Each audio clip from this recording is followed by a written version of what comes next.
Sir जय हिंद। बहुत बहुत शुक्रिया आप तीनों खास मेहमानों का। बहुत बहुत शुक्रिया, थैंक यू। कर्नल जय सोडी सर बहुत बहुत शुक्रिया। कमांडर भूषण दीवान बहुत बहुत शुक्रिया। और group captain UK Devnath sir आपका भी बहुत बहुत शुक्रिया। आज हम थिएटर कमांड पर बात करने के लिए बैठे हैं सर। मुझे लगा कि थिएटर कमांड पर डिस्कशन किया जाए कि क्या इसका आने वाले वक्त में इंपैक्ट होगा और कितनी रिक्वायरमेंट इसकी भारत को है, या फिर हम अमेरिका ने बना ली, चीन ने बना ली, उस आधार पे चल रहे हैं, या वाकई में भारत के लिए जरूरी है कि एक छतरी के नीचे तीनों ही सेनाएं काम करें। इसको समझने की आज हम कोशिश करेंगे सर। और कमांडर भूषण दीवान, चर्चा की शुरुआत आपके साथ करना चाहूंगा सर।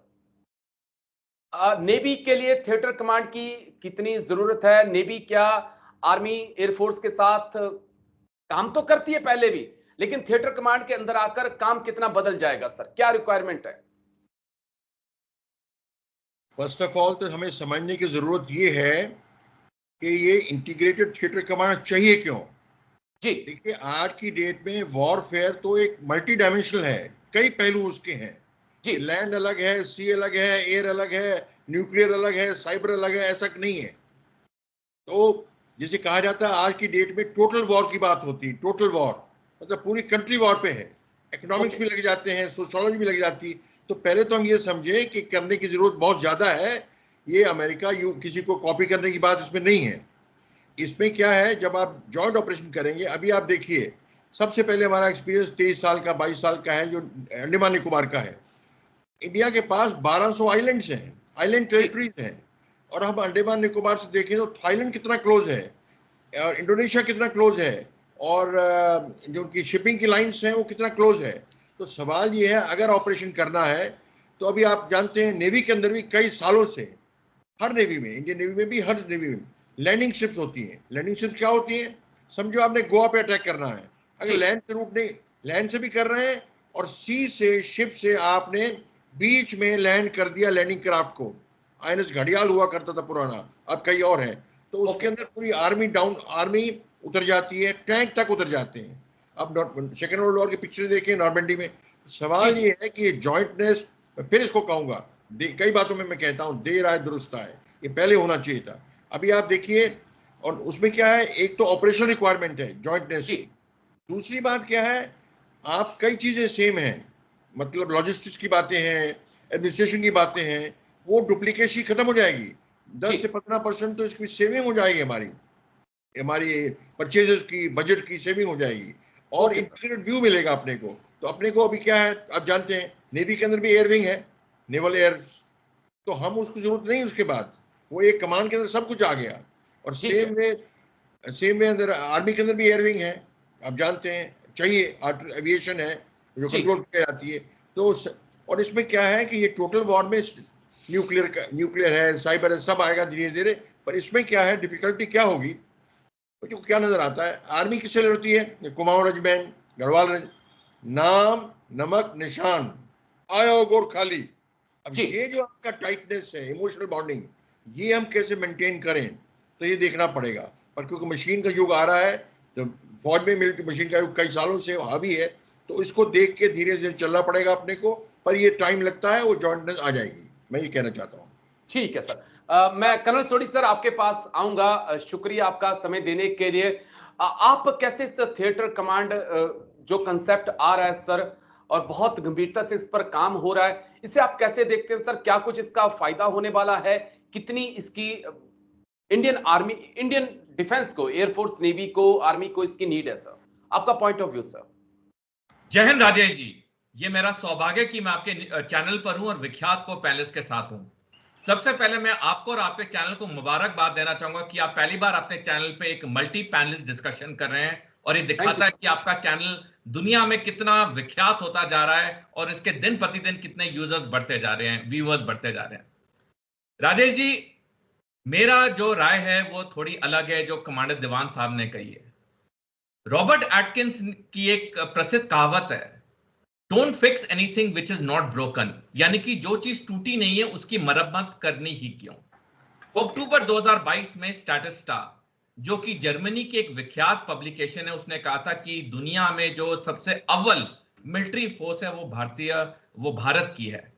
हमारे मिलिट्री फोर्स में भारतीय सेना, नौसेना, वायुसेना आते हैं, और हमने अब तक जितनी भी युद्धें लड़ी हैं, हमने हमेशा उन्हें जीत के दिखाया है। अब बात आती है थिएटर कमांड की। सबसे पहले तो यह समझना होगा कि चीन ने जो थिएटर कमांड 2015 में रीऑर्गेनाइजेशन की अपने कमांड्स की थिएटर कमांड में, वो उसने 1 साल के बाद की, जब उसने 2014 में पीएलए ने कहा कि हम दुनिया में किसी भी देश के साथ किसी भी कोने में सारी 6 डोमेन में लड़ने के लिए तैयार हैं, यानी कि जमीन, वायु, समुद्र, साइबर, इलेक्ट्रोमैग्नेटिक स्पेक्ट्रम और स्पेस। और उसके बाद ही चीन ने अपने थिएटर कमांड्स बनाने शुरू किए। अमेरिका ने जब कुछ दशक पहले अपने थिएटर कमांड बनाए, उसने उस वक्त बनाए जब उसके पास दुनिया की सबसे बड़ी सेना थी, चाहे लड़ाकू विमान, चाहे युद्धपोत, चाहे पनडुब्बियों या बाकी जो मॉडर्न हथियार थे। अब हम भारत को कंपेयर करें, क्या हमारे पास पूरी इक्विपमेंट डेफिशिएंसी पूरी हो चुकी है? आज की डेट में नहीं। जहां हमें 42 फाइटर एयरक्राफ्ट के स्क्वाड्स ऑथराइज है, हमारे पास 29.5 है। आज की डेट में हमारे 67 युद्धपोत और पनडुब्बियों पे हमारे डॉकयार्ड्स पे काम चल रहा है। दूसरी चीज, क्या हमने साइबर, इलेक्ट्रोमैग्नेटिक स्पेक्ट्रम और स्पेस में वॉरफेयर में हमने बढ़त हासिल कर ली है? आज की तारीख में नहीं। तो इस वक्त थिएटर कमांड का आना मेरी राय में प्रीमेच्योर है। हाँ, ये आना चाहिए, लेकिन कुछ समय के बाद। और कौन सा वो समय है, इसका भी मैं आंकलन करना चाहूंगा। इसी साल 5 फरवरी 2024 को अमेरिका की डायरेक्टरेट ऑफ नेशनल इंटेलिजेंस ने अपनी 2024 एनुअल थ्रेट असेसमेंट रिपोर्ट सार्वजनिक की, जिसमें यह साफ शब्दों में लिखा है कि जिस तरह से पाकिस्तान, चीन और भारत के बीच में तनाव बढ़ रहा है, ये तीनों देश एक दूसरे के साथ युद्ध की तरफ अग्रसर हैं। और जितनी टाइमलाइंस पब्लिक डोमेन में है, ये सारी एक बिंदु पे जाके अटक रही हैं कि 2035 में चीन, पाकिस्तान मिलके हम पे 2 फ्रंट वॉर करेंगे, जम्मू कश्मीर के लिए और अरुणाचल प्रदेश के लिए। आज हम 2024 में हैं, यानी कि हमारे पास महज 11 साल हैं चीन और पाकिस्तान के 2 फ्रंट वॉर का मुकाबला करने के लिए। पिछले साल जनरल एमएम नरावने, जो कि भारतीय सेना के 28वें सेना अध्यक्ष हैं और 2 साल पहले रिटायर हुए थे, उन्होंने पिछले साल 7 अगस्त 2023 को द प्रिंट में लेख लिखा, जिसमें उन्होंने साफ शब्दों में लिखा है 2 फ्रंट वॉर भारत के लिए बहुत दिक्कत पैदा करेगी। अगर एक पूर्व सेना अध्यक्ष जो महज 2 साल पहले रिटायर हुए हैं और वो ऐसा एक सार्वजनिक लेख लिख रहे हैं, उस लेख में, उसके हर शब्द में बहुत दम है। इन सारी भूमिका को नजर रखते हुए मेरी सार्वजनिक राय है कि ये जो इंटीग्रेटेड थिएटर कमांड्स हैं, इन्हें हमें 2035 के बाद करना चाहिए, जब ये युद्ध के बादल खत्म हो जाएं या ये युद्ध हो जाए। हमें जो ये 11 साल हैं, ये 11 साल हमें अपने साइबर, इलेक्ट्रोमैग्नेटिक स्पेक्ट्रम और स्पेस वॉरफेयर पे पूरा ध्यान देना चाहिए, क्योंकि जो आने वाले जंग होंगे चीन के, वो शुरू नॉन काइनेटिक तरीके से होंगे, और जब उसे नॉन काइनेटिक फील्ड में बढ़त मिलेगी, तब वो अपने काइनेटिक वेज यूज करेगा, जैसे लड़ाकू विमान, युद्धपोत, हमारे थल सेना के सैनिक। और मैं एक चीज और कहना चाहूंगा, आज की तारीख में जो हमारी भारतीय मिलिट्री है, वो जो डॉक्ट्रीन फॉलो कर रही है, वो फॉलो कर रही है एयर लैंड बैटल कंसेप्ट 1982। जबकि चीन की जो पीएलए है, वो दुनिया में एक मात्र सेना है, अमेरिका भी नहीं आज की तारीख में, सिर्फ पीएलए, जो कि उनकी जो डॉक्ट्रीन है वो फुल स्पेक्ट्रम डॉक्ट्रीन 2001 पे काम कर रही है। तो पहली बात, हमें अपनी डॉक्ट्रीन बदलनी होगी, हमें फुल स्पेक्ट्रम 2001 डॉक्ट्रीन पे आना होगा। एयरलैंड बैटल कंसेप्ट अब काम नहीं करेगा चीन के साथ। और इसका मैं एक छोटा उदाहरण दूंगा और फिर मैं अपनी इस पॉइंट को खत्म करूंगा। और दूसरा, हमें जो ये 11 साल है, हमें उस डॉक्ट्रीन के मुताबिक अपने साइबर, इलेक्ट्रोमैग्नेटिक स्पेक्ट्रम और स्पेस पे हमें पूरी तरह काम करना होगा। और जो मैं एक उदाहरण देना चाहूंगा आपके दर्शकों को समझाने के लिए कि फुल स्पेक्ट्रम डॉक्ट्रीन या ये चीन के बारे में जो मैं कह रहा हूं, साइबर स्पेस, इसका महत्व क्या है, ये मैं 1 मिनट में बताना चाहूंगा। पिछले साल 7 अक्टूबर 2023 को जब हमास ने इजराइल पे हमला बोला सुबह 6:30 बजे, जी 20 मिनट के लिए 6:30 से 6:50 तक इजरायली डिफेंस फोर्सेस का पूरा इलेक्ट्रोमैग्नेटिक स्पेक्ट्रम जैम हो गया। 20 मिनट तक आईडीएफ को पता नहीं चला कि 1000 से ज्यादा हमास का आदमी 15 मील तक उनके देश में आके कत्लेआम कर रहा है। यानी कि वो लड़ाई शुरू हुई नॉन काइनेटिक तरीके से, और देखिए आज 9 महीने से ज्यादा हो चुके हैं और इजराइल को कहीं जीत के आसार नहीं है। तो मैंने ये एक एग्जांपल दिया, मेरे पास एक भारत का भी एग्जांपल है, ये मैं बाद में बताऊंगा, लेकिन बहुत इंपॉर्टेंट हो जाता है हमें अपनी मिलिट्री डॉक्ट्रिन में चेंज करने का बजाय इस वक्त थिएटर कमांड में जाने के लिए। ठीक है। देवनाथ सर आपके पास आऊंगा, क्योंकि देखिए एयरफोर्स का बड़ा अहम रोल हो जाता है, और जब भी एयरफोर्स की बात होती है तो दिमाग में यही आता है कि 44 स्क्वाड्रन की जरूरत है, हम 30 के आसपास रुके हुए हैं। और आप कैसे देखते हैं सर थिएटर कमांड को लेकर, क्योंकि वायुसेना के कई अधिकारियों के मैंने जो रिएक्शन देखे उनमें एक नाराजगी मेरे को दिखाई पड़ी है। थिएटर कमांड जो है कॉन्सेप्ट बहुत अच्छा है। मैं सोदी के साथ थिएटर कमांड का इंट्रोडक्शन प्रीमेच्योर है, तो आपने ही बता दिया। 44 और हैं तो में धोखा जी क्या, तो बात ये आ जाती है कि देखिए थिएटर कमांड नेवी को है, नेवी का वेस्टर्न कमांड है, नेवी का है। अब इतना ही कर सकता है कि उनके ऊपर एक नेवी का ही अफसर होगा, नेवी का ही सुप्रीम स्टाफ होगा। और थिएटर कमांड से कोई दिक्कत नहीं है। देवनाथ सर आपके ना ऑडियो में इश्यू आ रहा है, थोड़ा सा ऑडियो में इश्यू आ रहा है, एक बार घंटी बज रही है। अगर पॉसिबल है तो ईयरफोन का आप इस्तेमाल कर सकते हैं, संभव है तो, या ऑडियो ऑफ करके एक बार ऑन करिएगा। थोड़ी सी आवाज क्लियर नहीं आ रही है सर आपके, देखिएगा एक बार जरा। चलिए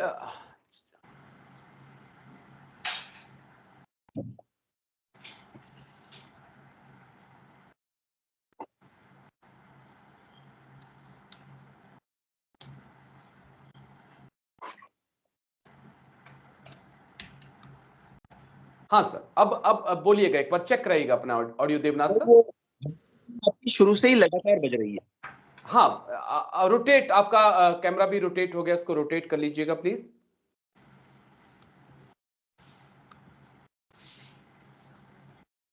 आप करिए, मैं आप इसको, हाँ ठीक है सर। आपकी बेल है ना, ये लगातार बज रही है।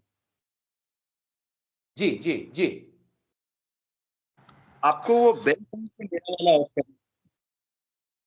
हाँ बीच में ना स्काइप आवाज थोड़ी सी आपकी काट रहा है, पूरा जो सेंटेंस है वो पूरा नहीं हो पा रहा है सर, बीच में आवाज थोड़ी सी कट रही है। हाँ, क्योंकि वो बेल आपका लगातार बज रहा है। तो चलिए मैं तब तक कमांडर भूषण दीवान सर के पास चलता हूं, आप थोड़ा सा अपना ऑडियो को सर एक कर लीजिए। कमांडर भूषण दीवान, जो चीज समझ में मेरे आ रही है कि अभी हमारा जो कहें पानी की बोतल है वो पूरी भरी नहीं है, अभी आधी से ऊपर है थोड़ी सी, लेकिन हम उसी को बांटने की कोशिश कर रहे हैं। जो मेरी चीजें समझ में आई कि पहले कम से कम उस बोतल को भर लीजिए और उसके बाद फिर उसको डिवाइड करिए, ताकि तीनों को बराबर बैलेंसिंग पावर मिल सके। Sir your point sir. हाँ राजेश जी, ये पानी की बोतल कब भरेगी? अगर हम अभी छोड़ दें, 3 बोतलें छोड़ दें, बोतलों का पानी ना मिलाएं, तो ये पानी की बोतल कब भरेगी? ये तो भाई कंटिन्यूअसली इवॉल्विंग प्रोसीजर है।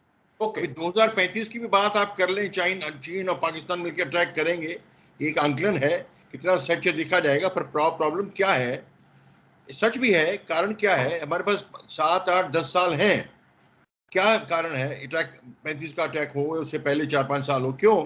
चीन की जो है इकोनॉमिक हालत बड़ी खराब है, आर्थिक हालत खराब है, पाकिस्तान भी एक वायबल स्टेट नहीं है। तो 4-5-6 साल के बाद ये कर सकते हैं, और 35 तक भी कर सकते हैं। सवाल है हमारे पास अभी टाइम है, हमारे पास कितनी सेविंग होती है।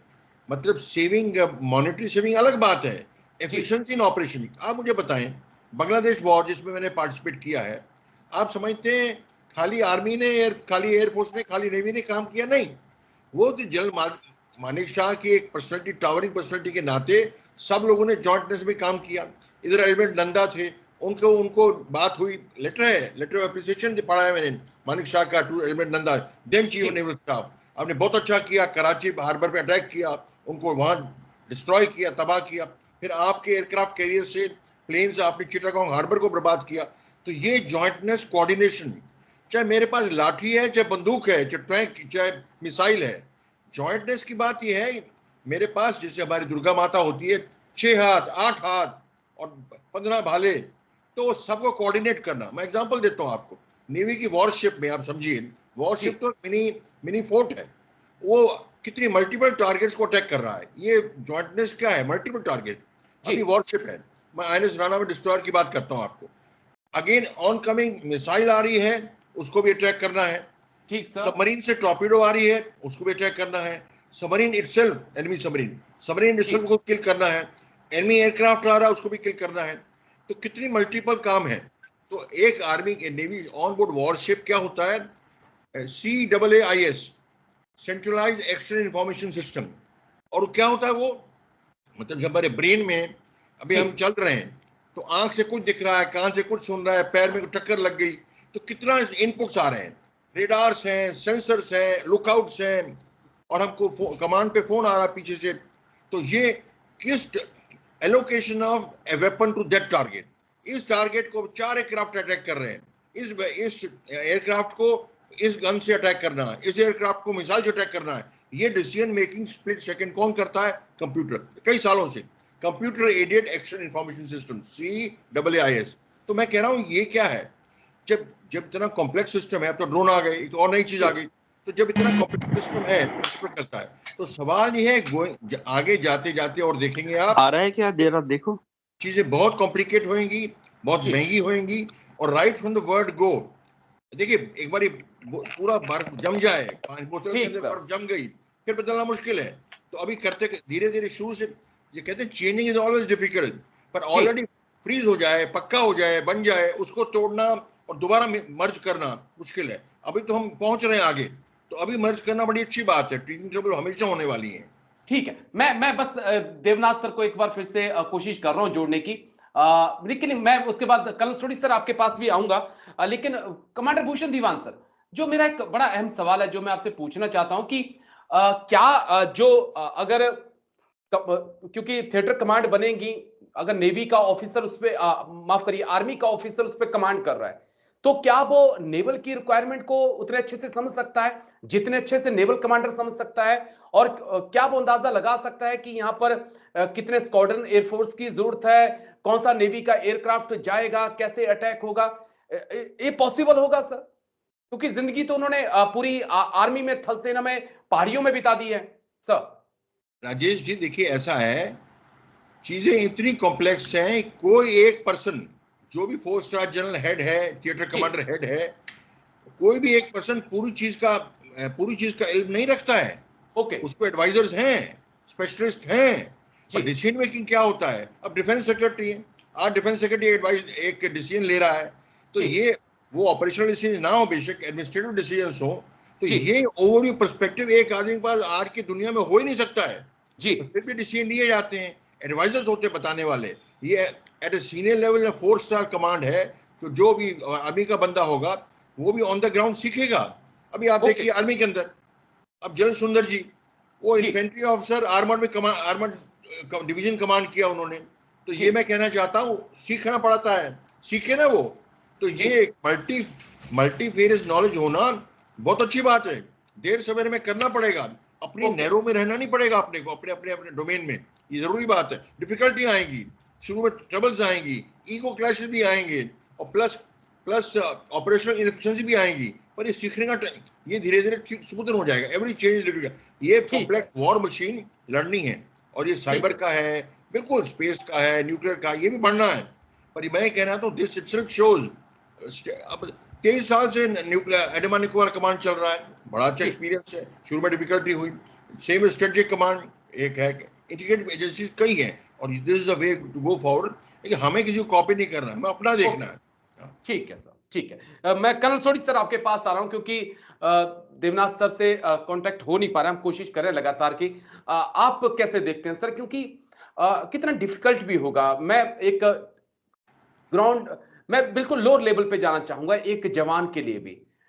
एक नेवी का जवान जो है उसकी हिमालय के अंदर क्या भूमिका होगी, एलएसी पर, एलओसी पर उसकी क्या भूमिका होगी, और एक आर्टिलरी का जो जवान है उसकी समुद्र के ऊपर अगर वहां पर तैनात है तो उसकी क्या रोल होने वाला है, फिर उसके लिए कितना डिफिकल्ट हो जाएगा सर, कैसे आप देखते हैं?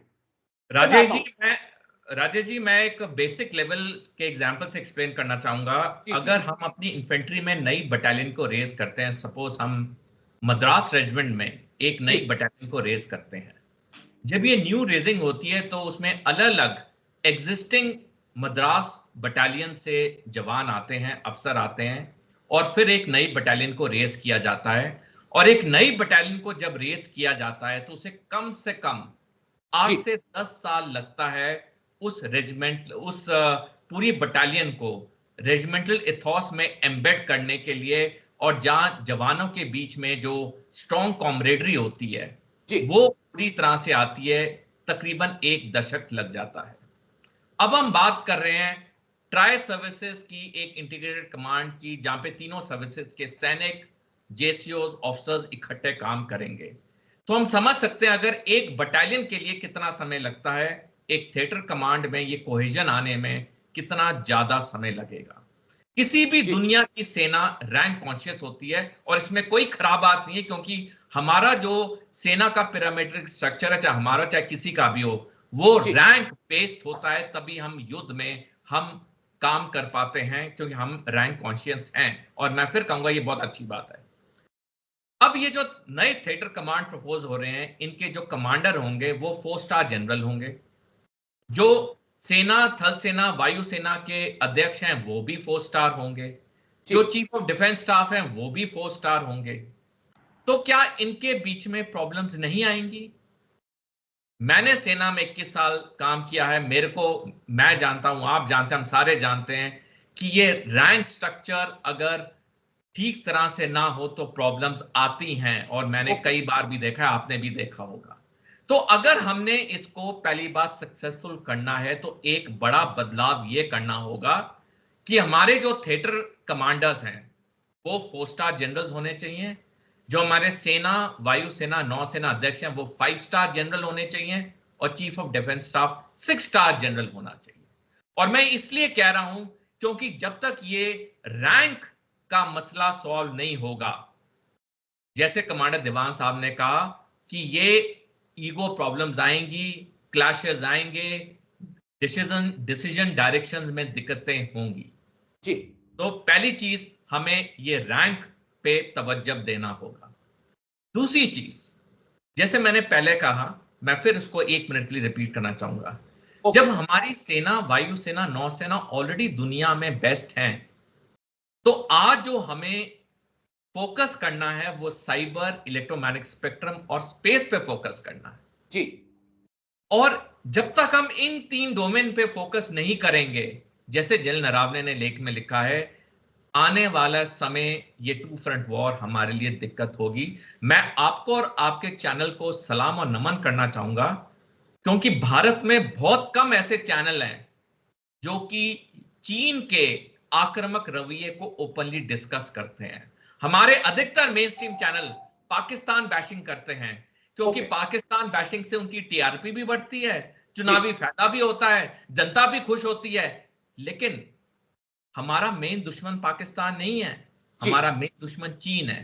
पाकिस्तान चीन का एक सबसेट है। मैं एक आखिरी टिप्पणी करना चाहूंगा। 1998 में जॉर्ज फर्नांडिस, जो कि हमारे तब के रक्षा मंत्री थे, उन्होंने बयान दिया था कि भारत का नंबर 1 दुश्मन चीन है। उन पे इतना राजनीतिक दबाव आया कि 5 साल बाद 2003 में उन्हें अपना यह बयान वापस लेना पड़ा। आज हम मुड़ के पीछे देखें, श्री जॉर्ज फर्नांडिस का बयान बिल्कुल सही था। जब तक हम ओपनली चीन के थ्रेट को एक्नॉलेज नहीं करेंगे, चीन की बढ़त जो है साइबर स्पेस, इलेक्ट्रोमैग्नेटिक स्पेक्ट्रम में हम एक्नॉलेज नहीं करेंगे, इन चेंजेस का कुछ ज्यादा फायदा होने वाला नहीं है। ठीक है कमांडर भूषण दीवान, आपका रिएक्शन, लेकिन साथ ही साथ मेरा सवाल भी आपसे एक जो बड़ा इंपॉर्टेंट है, क्योंकि अगर मैं अमेरिका को देखता हूं तो अमेरिका को थिएटर कमांड की जरूरत इसलिए क्योंकि उसको पूरी दुनिया को चलाना है, वो पूरी दुनिया में बादशाह चाहता है। चीन ने थिएटर कमांड उसी कंसेप्ट पे बनाया क्योंकि चीन अमेरिका को टक्कर देना चाहता है, वो भी चाहता है कि सातों समुद्र के ऊपर वो भी अपना राज कर सके। लेकिन भारत की ऐसी तो कोई इच्छा लगती नहीं है सर फिलहाल। अब हम पहले खुद जो अपने दुश्मन है उनसे निपट लें, उसके बाद इसके बारे में सोचते। सर राजेश जी, आपकी बात से मुझे समझ आता है। 30 साल पहले मैं आईएनएस शिवाजी लोनावाला में डिबेट कर रहा था, तो डिबेट ये थी क्या इंडिया को स्पेस की तरफ जाना चाहिए। अरे भाई, रोटी कपड़ा मकान नहीं है, आप स्पेस पे जा रहे हो। अब मेरी बात समझ गए सारी बात। तो ये देखिए, चेंज वो अच्छा जो प्रोएक्टिवली किया जाए, सिर पे पड़ा तब करा जाए नहीं ठीक है, चेंज नुकसान होगा। प्लानिंग के साथ चेंज करें, प्लान चेंज। अभी मैं ये कहना चाह रहा हूं कि अभी आप बिल्कुल कल थोड़ी अच्छी बात कही, साइबर, न्यूक्लियर, और ये हमारे लिए प्राइम चीजें हैं। पर कल आपने पढ़ा 1.4 लाख करोड़ का ऑर्डर दिया गया है, ड्रोन्स, टैंक्स। ये कन्वेंशनल वॉर खत्म। ये अभी यूक्रेन में क्या हो रहा है ऑन द ग्राउंड, तो आपने पहुंचना है, चाहे सी से पहुंचे, हूती जो कर रहे हैं पायरेट्स हमारे वहां मर्चेंट शिप को, तो वो ऑन द ग्राउंड प्रेजेंस चाहिए, वो रहेगा और दोनों चीज चलेंगी। पर ये हमने, मेरी समझ में ये नहीं है कि अगर आप साइबर फोकस कर रहे हैं तो बाकी आपने दुकान तो बंद नहीं करनी, वो तो चलता रहेगा। और सेकेंडली मैं ये कहना चाहता हूं कि आप दुनिया जनाब 800 करोड़ आबादी पृथ्वी पे है, 140 करोड़ भारतीय हैं, हर पांचवा छठा आदमी पृथ्वी पे भारतीय है। हम तो एक बडिंग पावर, सुपर पावर है। बडिंग सुपर पावर तो अभी तो तैयारी करें, हर तरीके से तैयारी करें, रीऑर्गेनाइजेशन से, मिलिट्री प्रिपेयर्डनेस से, हर चीज से करें। और मैं, आप जो कह रहे हैं पहले हम लोकल डील कर लें, फिर हम बात करें। और अभी हमारा इंडियन ओशन जो हमारी रिस्पॉन्सिबिलिटी है, आप देखिए रेड सी से लेकर साउथ चाइना सी तक है, दुनिया ही है, आधी दुनिया यही है, आधी से ज्यादा दुनिया है। यहाँ चीन भी एक्टिव है, प्लेयर है, अमेरिका भी प्लेयर है। और ये जब चीन अटैक करेगा, चीन जब अटैक करेगा, आप देख लेना, चीन जब अटैक करेगा तो लैंड से भी करेगा और सी से भी करेगा और एयर से भी करेगा। तो ये तो आप देख रहे हैं, ये कोई अलग अलग डिपार्टमेंट की बात नहीं है। और मैं ये रैंक स्ट्रक्चर की बात, छोटी की बात को मानता हूँ कैसे हो। अब ये उसका मैं कह नहीं सकता ज्यादा, मैं कह भी सकता हूँ पर मैं कहना नहीं चाहता। पर सवाल ये है, जब 71 वॉर में हमने देखा, क्योंकि good personality relation between the three chiefs that time in 71, things worked out. और अभी मैं आपको बता रहा हूं कि एनडीए की बात जो की जाती है, एक जॉइंटनेस का वहां से होता है। पर इसको आपने पूरी कमांड जो दी है, जैसे पूरी मैरीटाइम कमांड के नीचे सारा कुछ है, दैट इज, उसमें आर्मी जनरल भी हो सकता है कल को, कमांडर नेवी की हो सकता है, एयरफोर्स भी हो सकता है। तो धीरे धीरे उसको पकड़ेगा। Warfare is warfare. He is not at the working level, he is not going to be like। और सेकेंडली आपने क्या कहा कि फौज नेवी के सेलर को लेह में भेज देंगे, या सिलीगुड़ी वाला जो आर्मी जवान है उसको हम शिप में भेज, ऐसा तो नहीं है, अभी भी नहीं होता है। जो एक मेडिकल असिस्टेंट है आर्मी का, या जो कोई स्टोर कीपर है, उसको दूसरे काम पे थोड़ी लगाते हैं। वो तो अरे वो हटेगा नहीं, वो तो उसकी एक्सपर्टीज है, उसको थोड़ी वेस्ट करना है हमने भाई। इट इज सारे आलू प्याज की बात नहीं भाई, ऑल आर पोटैटोज और ऑल आर अनियंस, वो अलग अलग स्पेशलाइजेशन है। As per that we have to position them, but duplication नहीं होगा। अब एयर पावर डुप्लीकेट नहीं हो रही। एक कमांड में एक आर्मी है जनाब, ये 3 आर्मी बन रही है, 3 आर्म फोर्सेस बन रही हैं, और इंटीग्रेटेड थिंकिंग उसमें आ रही है, टाइम लगेगा। और जो 4 स्टार की बात है भाई, वो तो हो सकता है, उसको देखना पड़ेगा। पर ये तो आप कारगिल कमेटी 99 में 3 दिन after the war finish in Kargil, Subrahmanyam ने रिपोर्ट दिया इसके बारे में, थिएटर कमांड के बारे में। कितने साल हो गए? 30 साल। 99 माने 30 साल समझो मोटा मोटा। तो ये तो एक बड़ा स्टेप, राइट स्टेप है, क्योंकि अभी हम लड़ाई में नहीं है, तो अभी हमारे पास मौका है करने का। और बाय द वे, एक्ट तो पास हो गया जनाब 2023 में, पिछले साल, आपको मालूम है, एक्ट पास हो गया है। अगर आप आर्मी के, मैं नेवी का हूँ, तो मेरा कॉमन बॉस है, वो आपको भी खींच सकता है, मुझे भी खींच सकता है। धन्यवाद। ठीक है, अब जस्ट सोडी सर मैं आपके पास आऊंगा। आप कैसे देखते हैं, क्योंकि एयरफोर्स सर थे हमारे साथ देवनाथ सर, लेकिन जुड़ नहीं पा रहे, ना जाने क्या समस्या है। एयरफोर्स के सामने भी एक बड़ा चैलेंज है, हम उसे कैसे देख सकते हैं सर? राजेश जी देखिए, आज की तारीख में जैसे मैंने पहले बताया, एयरफोर्स को 42 लड़ाकू विमान के स्क्वाड्रन ऑथराइज्ड हैं, हमारे पास 29.5 है। अब जब एयर रिसोर्सेज यूटिलाइज होते हैं, जब वो एक सेंट्रलाइज एजेंसी से होते हैं, तब उन्हें पता होता है कि थ्रेट कहां पे ज्यादा है, हमने कितने लड़ाकू विमान कहां और कब भेजने हैं। अब अगर ये फाइटर स्क्वाड्रन्स थिएटर कमांड में ये बढ़ जाते हैं, एक थिएटर कमांड से दूसरे थिएटर कमांड में मूव करने में वक्त तो लगेगा, इसमें तो कोई शक है नहीं। क्योंकि अगर एक थिएटर कमांड कहेगा मेरे को तुम अपने 10 में से 5 फाइटर स्क्वाड्रन यहां भेजो, तो वहां का जो कमांडर है उस पर भी लड़ाई हो रही होगी, उस पर भी थ्रेट होगा, उसका भी अपनी असेसमेंट होगी। तो इस वक्त क्या भूमिका होगी चीफ ऑफ एयर स्टाफ की बनस्पत जो थिएटर कमांडर हैं, क्योंकि जैसे मैंने पहले बताया सारे सेम रैंक के हैं। तो ये जो चीजें हैं ये इतनी मेरे को आसान नहीं दिख रही हैं, क्योंकि हमने भी काफी समय यूनिफॉर्म में बिताया। हमें पता है अगर एक स्टोर एक बटालियन से दूसरी बटालियन में मूव करना हो तो कितना टाइम लगता है, कितना प्रोसीजर होता है। आसान तो होता नहीं है कि आज आप अपनी पड़ोसी बटालियन से जाके आप सामान उठा के ले आए। और ये हम वॉर असेट्स की बात कर रहे हैं या वॉर रिसोर्सेज की बात कर रहे हैं, युद्ध पोत की बात कर रहे हैं, पनडुब्बियों की बात कर रहे हैं, सैनिकों की बात कर रहे हैं, लड़ाकू विमानों की बात कर रहे हैं, हेलीकॉप्टर्स की बात कर रहे हैं। तो मेरी राय में जो एग्जिस्टिंग अरेंजमेंट है ये बिल्कुल अच्छा है, इसको हमें और फाइन ट्यून करना चाहिए। साइबर, इलेक्ट्रोमैग्नेटिक स्पेक्ट्रम और स्पेस पे हमें और तवज्जो देना चाहिए। और मैं एक चीज जो मैंने पहले कही थी मैं बताना चाहूंगा, हम सारे जानते हैं कि बालाकोट एयर स्ट्राइक 26 फरवरी 2019 को हुई, पूरा देश जानता है। लेकिन हम में से कितने जानते हैं कि अगले दिन क्या हुआ 27 फरवरी को? बहुत कम जानते हैं। और ये मैं कन्विक्शन से कह रहा हूं क्योंकि मैं काफी चैनल्स पे हूं और वहां मैं डिस्कस करता हूं। और जब मैं ये कहता हूं, कई एंकर कहते हैं सर हमें तो आज पहली बार पता चल रहा है। जब बड़े बड़े एंकर कहते हैं हमें पहली बार पता चल रहा है, तो बाकी आम जनता की तो आप हालात सोच सकते हैं।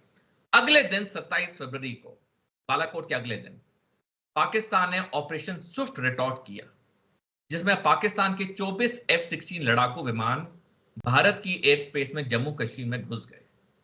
और उस वक्त पाकिस्तान ने हमारे इलेक्ट्रोमैग्नेटिक स्पेक्ट्रम को जैम कर दिया, जिसकी वजह से दो बड़ी चीजें हुई। पहला, विंग कमांडर अभिनंदन जो MiG-21 में उड़ान भर रहे थे, उनका कम्युनिकेशन अपने ATC से टूट गया, उनका प्लेन क्रैश हो गया, अरेस्ट हुए, पाकिस्तान से वापस रिहा कर दिए गए। दूसरी चीज, हमारी अपनी मिसाइलों ने भारतीय वायुसेना के ही एक हेलीकॉप्टर को मार गिराया, जिसमें 6 वायु सैनिक मारे गए।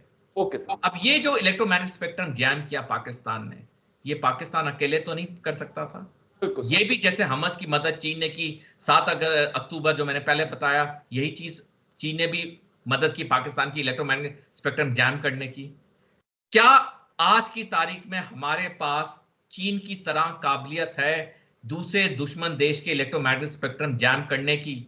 जितना मैंने रिसर्च किया है मेरे को तो कहीं नहीं दिखा। शायद कुछ सीक्रेट में हो, मैं नहीं कह सकता, पब्लिक डोमेन में नहीं है। तो आज वो जरूरत है हमें इन नई डोमेन्स पे कंसंट्रेट करने की। जो हमारे एग्जिस्टिंग 17 कमांड्स हैं सेना, वायुसेना, नौसेना के, ये बिल्कुल ठीक है। हमें नए डोमेन्स पे कंसंट्रेट करना होगा, अन्यथा जैसे जनरल नरावने ने कहा, मैं फिर रिपीट करूंगा, आने वाला समय हमारे लिए दुखद हो सकता है। बस सर, क्योंकि लंबा वक्त मैंने आप सबसे ले लिया है, बस 2-2 मिनट में एक रिएक्शन मुझे चाहिए होगा सर की 2 वॉर इस वक्त चल रहे हैं सर, इजराइल हमास के बीच, रूस यूक्रेन के बीच। कमांडर भूषण दीवान, हमने उनसे क्या लर्न किया सर? हमने क्या सीखा इन 2 जंगों से सर? हमने ये सीखा कि on the ground presence infantry का, आर्मी का या सैनिक का, वो कभी खत्म नहीं होगा, नंबर 1। नंबर 2, ये इरा आ गया है मिनिएचर वेपन्स का, ड्रोन्स का, बड़े टैंक तबाह हो रहे हैं ड्रोन से, और साइबर का, और ऑन द ग्राउंड इंटेलिजेंस कभी खत्म नहीं होगी। और पता हमें ये लगा है कि आने वाले समय में AI ऑपरेटेड ज्यादा आएंगी, मशीन्स आएंगी, वॉर मशीन्स आएंगी। क्यों? उससे एक डैमेज कम होता है, ऑन द ग्राउंड डैमेज कम होता है, और इसलिए लड़ाई कैपेबिलिटी बढ़ जाती है। ये हमने सीखा। पर और चौथी बात, सबसे बड़ी बात सीखी, सतयुग से लड़ाई चल रही है जी। कितने भी आप पीस कर लो, लड़ाई खत्म होने वाली नहीं। और रोटी कपड़ा मकान की बजाय हमको रोटी, कपड़ा, मकान और सुरक्षा पे जोर देना पड़ेगा। हमारा बजट जो राजीव गांधी के टाइम 4-5% भी गया है, वहां तक हम अगर नहीं गए जीडीपी का, हम नहीं गए तो हमें भुगतना पड़ेगा, इसका बहुत तकलीफ होगी हमें। ठीक है सर। कर्नल सोडी सर, आपका भी आखिरी पॉइंट चाहिए होगा मुझे। आपके पॉइंट ऑफ व्यू से हमें क्या कुछ सीखना चाहिए था, क्या हमने सीखा और क्या सीखने से हम हिचकिचा रहे हैं? 2 वॉर इस वक्त दुनिया में चल रही हैं सर। राजेश जी, सबसे पहले बहुत जरूरी है कि हमें हमारा नेशनल सिक्योरिटी स्ट्रेटेजी बना के पब्लिक डोमेन में डालनी चाहिए। हर देशवासी को पता होना चाहिए कि हमारे थ्रेट्स क्या हैं। लड़ाई लड़ना सिर्फ सेना, वायुसेना या नौसेना की जिम्मेवारी नहीं है, ये हर भारतीय नागरिक की है। और मैं ये इसलिए कह रहा हूं कि सारे हम जानते हैं जून 2020 में गलवान वैली हादसा हुआ जिसमें हमारे 20 वीर सैनिक मारे गए पीएलए के हाथों से। लेकिन विडंबना की बात यह है, साल प्रति साल हमारा व्यापार चीन के साथ बढ़ता ही गया है। पिछले साल 136.2 बिलियन अमेरिकी डॉलर हो चुका है, जो कि 87 बिलियन अमेरिकी डॉलर था 2020 में। जितना हम व्यापार चीन के साथ कर रहे हैं, उसका एक हिस्सा चीन अपनी सेना को ताकतवर बनाने में लगा रहा है और वही सेना हम पे आक्रमण करेगी। तो पहली चीज तो हमारी national security strategy public domain में होनी चाहिए। दूसरी चीज, इस साल का जो हमारा डिफेंस बजट है वो सबसे कम है हमारे आजादी से लेकर आज तक इतिहास में, सिर्फ 1.89% जीडीपी है। जब तक हम अपनी सेना, वायुसेना, नौसेना को ज्यादा पैसा नहीं देंगे, वो डेवलपमेंट, वो मॉडर्नाइजेशन कैसे करेंगे? आज जो लोग कहते हैं कि राष्ट्रीय सुरक्षा पे या सेना पे पैसा खर्च करना व्यर्थ है, उन्हें याद रखना चाहिए आज हमारे पास 2 विकल्प हैं। या हम लड़ाई के लिए तैयार हों, जो कि 11 साल दूर है, या हम सेना, वायुसेना, नौसेना को कम पैसा दें, जब वक्त आए 11 साल बाद तब का तब देखेंगे। ये हमारे पॉलिसी मेकर्स ने डिसीजन लेना है, ये हमारे नागरिकों ने डिसीजन लेना है। और तीसरी अहम चीज, आप इंटेलिजेंस, चाहे ह्यूमन हो चाहे इलेक्ट्रॉनिक हो, इस पे दोनों पे कॉम्प्रोमाइज नहीं कर सकते हैं। हमें दोनों को इक्वल तवज्जो देना होगा। हमें अपनी सेना, वायुसेना, नौसेना को अधिकतर से अधिकतर, मॉडर्नाइज से मॉडर्नाइज हथियार एक कम टाइम फ्रेम में देने होंगे। अगर हमें कहीं ना कहीं कॉर्नर्स भी कट करने पड़े हमारे कुछ सामाजिक स्कीम्स में, हमें करने चाहिए, क्योंकि युद्ध से बड़ा, राष्ट्रीय सुरक्षा से बड़ा कुछ नहीं है किसी भी देश के लिए। जी सर, चलिए बहुत बहुत शुक्रिया। लेकिन